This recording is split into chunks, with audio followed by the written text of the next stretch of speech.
Bonjour, je m'appelle Jim Clemens, je suis architecte, membre du groupe Jim Clemens Associates et je suis ici pour vous parler de la piste cyclable qui va relier le centre de la ville d'Esch-sur-Alzette au site de Belleval.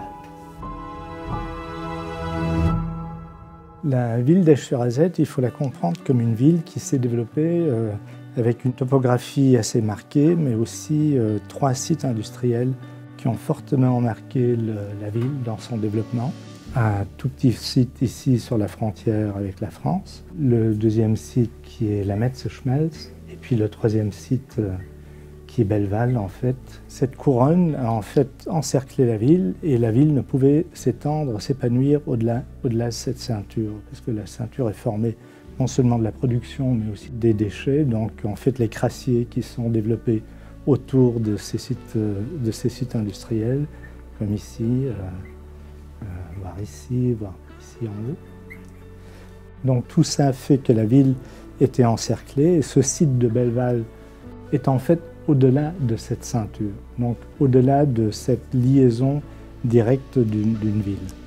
Voilà donc l'idée, c'est finalement d'arriver à réaliser un petit passage ici entre les voies des chemins de fer et l'usine, et de liaisonner le centre-ville ainsi au site de Belleval.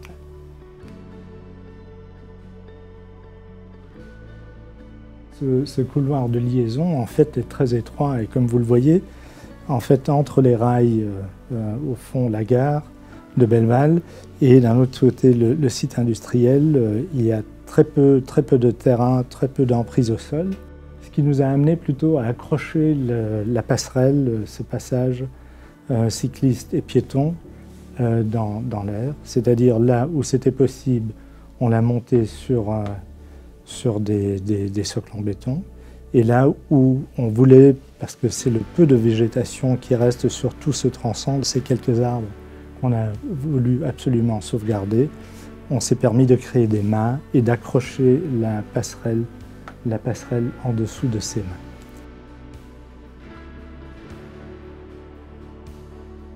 En fait, l'idée de la piste, telle que vous la voyez, on l'a développée donc ensemble avec nos amis ingénieurs, mais aussi avec un artiste, c'est M. Nico Tourme, qui nous accompagne dans pas mal de nos projets, parce qu'il est en fait un sculpteur, il est un peintre, mais il est aussi un sculpteur de lumière. C'est lui qui arrive effectivement à travers son dessin, à travers sa finesse et sa compréhension des problèmes architecturaux, des solutions qu'on essaie d'apporter, de les enrichir encore, de leur donner des textures et une qualité supplémentaire, de façon à ce que ça soit compris aussi par l'ingénieur. Et on voit quand même ô combien les deux se rapprochent et comment c'est une vision partagée.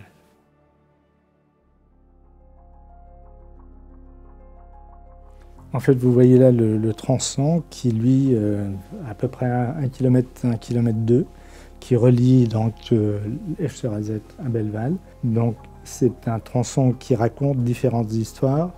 Au passage, ouvre un regard sur les éléments intéressants de cette partie et raconte aussi l'histoire du lieu, qui, elle, spécifie la nature de cette partie-là du tronçon, donc un langage architectural légèrement différent. Je vous ai parlé de la partie suspendue en milieu, donc le respect de la végétation, des arbres qu'on a absolument voulu sauvegarder, donc trouver un langage spécifique. Les piles qui, elles, s'inspirent d'un langage architectural de tous ces socles d'éléments industriels qu'on retrouve sur tout le parcours. Ou alors cette grande promenade piétonne qui, elle, offre des vues sur l'architecture du lieu, sur les bâtiments et sur le site de l'ancien ou des anciens hauts fourneaux, qui permet effectivement de raconter la richesse du lieu, qui est très importante. Donc le